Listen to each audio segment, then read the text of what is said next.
One of my favourite wild spices are the seeds of wild carrot, Daucus carota. This is the wild ancestor of the domesticated and cultivated carrots that we can buy in the shops. It's a really common plant along roadsides and in meadows. All parts of this plant are edible, but the stems are a bit too tough. And as it's a member of the Apiaceae family, you should take extra care because there are some deadly poisonous members of that family. And I've also read in several books that you should avoid this plant if you're trying to conceive, because it's traditionally been used as a contraceptive. The seed heads are fairly easy to identify. The umbel flower clusters start off flattened out, but as the seeds develop, the cluster folds inwards on itself, so it turns up like a bird's nest, which is a very distinctive look.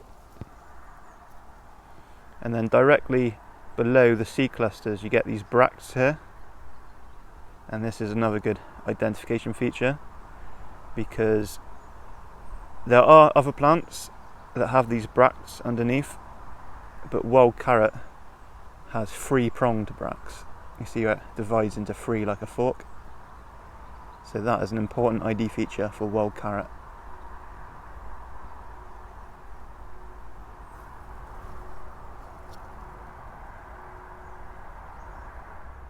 Another good identification feature for wild carrot is the smell. If you pick some of the seeds and crush them, you'll get a really distinctive carrot smell. And these seeds are oval, and you'll see they're covered in tiny hooked hairs. The seeds have quite a nice, strong, carroty flavour, and I'll use them either fresh or dried. You can keep them as a whole slice or grind them into a powder. And if I'm using them for a curry, I'll probably use about this amount. But obviously that's depending on how strong a flavour you want. So here's what the umbels of flowers look like while they're still flattened out. So the flowers are tiny and have 5 petals, which are either white or slightly pinkish. And you'll see the flowers around the outside of the umbel are slightly larger. And sometimes, though not always, there's a single red or purple flower right in the centre of the umbel. These are beefsteak fungus, an edible mushroom that grows around late summer and autumn. So this is a mushroom that's a good example of why you want to learn the host trees of mushrooms. So it's a lot easier to narrow down where you're going to find them. So beefsteak fungus pretty much only grows on oak and sweet chestnut. You can see here it's growing on an old dead oak. And they usually grow at the base. Not always, sometimes they can grow higher up, but I most often find them at the base. So it's quite an easy mushroom to identify. I'd say it's a beginner one. First of all, it's a polypore, so it grows out at a 90-degree angle from the tree, and it's got pores underneath instead of gills. And unlike most polypores, it's soft. It's not hard and brittle, especially when it's younger like this. And it's often got quite a slimy top. So it's got a dark red cap, and underneath it's got white pores. And it gets its name because it really does look like a beef steak. If you cut it in half, you'll see. It does look like a raw piece of steak. And when it's young like this, it bleeds as well. If you squeeze it and it's still quite moist, you'll see the blood come out. It's not actually blood, of course, but it does look like it.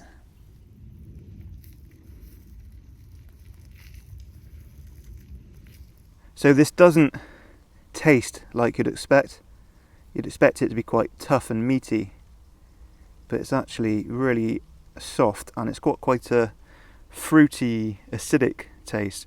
It's not one of my favourite edibles, to be honest, but the fact that it's easy to identify and you won't mistake this with anything poisonous, so it's quite a good one for beginners. This is one of the few wild mushrooms that I'll actually eat completely raw, and it's better that way. As soon as you try to cook it, I find it just goes mushy and not very nice. I'm sure there's other ways of cooking it people have found that are good, but for me, I just like to slice it up and serve it with salad and some balsamic vinegar.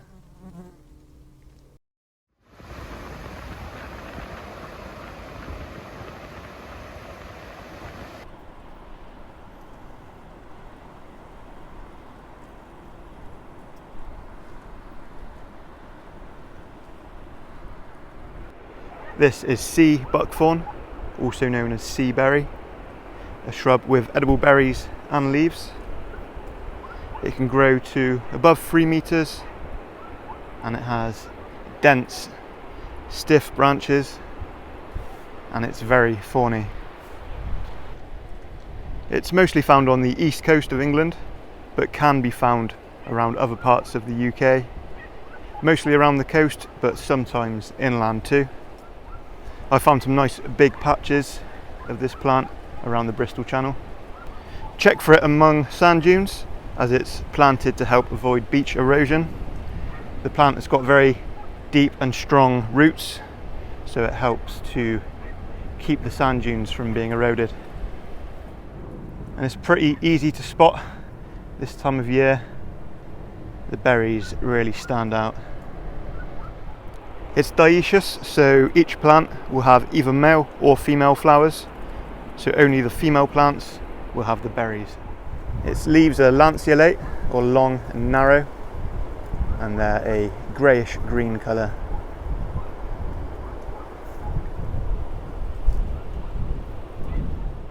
The berries are bright orange, and they grow in quite dense clusters, and they grow all the way down the stem. So they ripen around late August, but you can still harvest them throughout the autumn and winter into next year. So it's a really good source of vitamins that can be quite hard to find during the winter. And when you find some, you usually find quite a lot, because they do grow in quite dense patches, and you get lots of berries on each bush. The berries are better after a frost, but you can just freeze them at home to simulate a frost. They've got a fairly sour, astringent flavour, and freezing them does reduce that a bit, but I actually quite like the sourness of them. They're usually mixed with sweeter ingredients to balance out the sourness. They have quite an unusual smell, which is difficult to describe really. If you crush one of the berries, you'll get a almost sickly sweet smell. They're not the easiest berries to pick, to be honest. They're quite thin skinned and very fragile, so when you go to pick them, they quite easily explode in your fingers like that. And it doesn't make it easier that the branches are covered in these nasty thorns, so you end up stabbing yourself. But I've seen 2 different methods of picking these that work quite well. The first way is if you just want the juice. You'll need a tub or a bucket, and if you want, a pair of gloves. So you just start at the top of the branch and squeeze downwards, holding the bucket underneath to collect the juice. And because all the thorns are pointing outwards, they fold down towards the branch and don't stab you. I saw this technique on a Ray Mears program, and he collected a lot of juice in quite a short time. So they're definitely not as juicy as they normally are this year. Must be something to do with the dry weather we're having. But it's also still quite early in the season. They might get juicier yet in a month or so, but they're still really tasty. The second technique allows you to collect the berries whole, so you'll need a pair of secateurs or strong scissors, and what you're doing is just cutting off the whole of these side shoots with the berries attached, and then you take the whole shoots home and freeze them, and then when they're frozen you can just pick the berries off and they won't explode. So this isn't damaging to the plant as long as you don't take too many from any single plant. Just think of it as pruning, and it can actually encourage new growth. These berries can be eaten raw or cooked, though they are quite acidic raw. They make a really good healthy fruit juice, which is even better when it's mixed with something sweet like apple juice. So these berries are known as being really nutritious. They're really high in vitamin C and many other micronutrients, and they contain antioxidants and omega oils. And also, I've not tried it myself yet, but apparently the leaves make quite a good tea.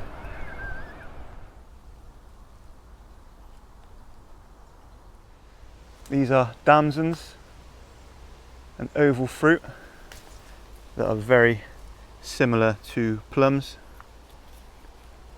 but a bit smaller. They're a deep purple colour, but they're covered in a white bloom.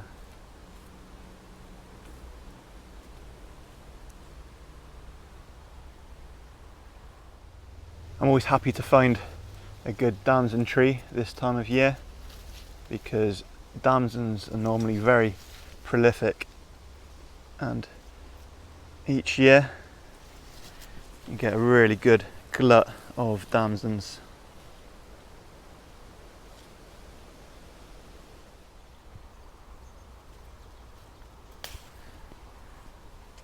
The fruits are quite sweet, also a little bit astringent. You can see they look very similar to plums.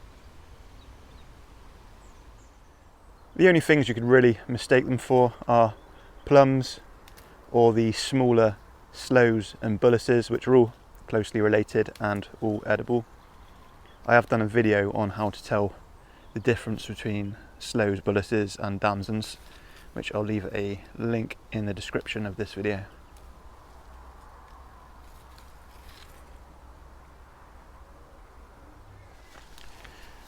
Yeah, just look at all of these here. This is quite a small damson tree really. I found ones quite a lot bigger than this with a lot more fruit on. This is a harvest I look forward to every year. These are delicious.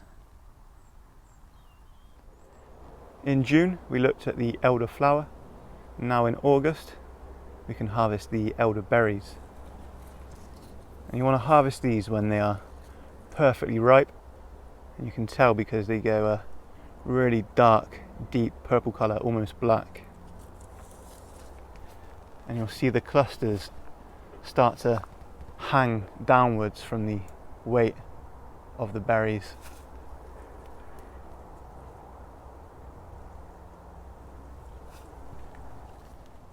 The elder is actually a fairly toxic tree, so we only harvest the elderflower or the ripe elderberries, and the berries need to be cooked. The berries contain a cyanide inducing compound which is destroyed by heat, so cooking them makes them safe. But don't worry too much if you've eaten a few raw. A small amount won't do you any harm. The leaves, stems and unripe berries of elder are toxic. Elderberries are highly nutritious food, and elderberry syrup has been used for many years as a general health tonic, especially for supporting the immune system. They're said to have strong antiviral properties too, and they're high in antioxidants. I like to use elderberries for making sauces. Red wine and elderberry jus is delicious and goes well with venison or mushrooms. The easiest way I've found of collecting the berries without making a right mess is to just get the cluster and see where the stem attaches to the main stem. It's quite weak there and it just comes off quite easily.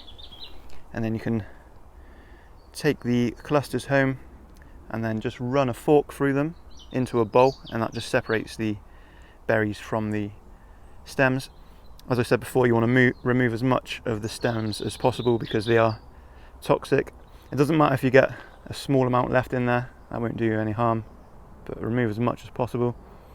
And if you've got any unripe berries like that one there, make sure you're removing those as well.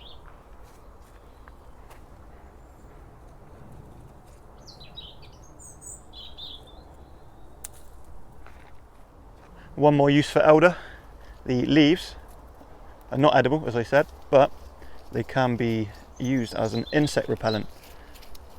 So if you're getting attacked by mosquitoes or midges, find an elder tree, crush up the leaves, just rub it on your skin, and that'll keep the midges away. Doesn't smell very nice, but better than being bitten.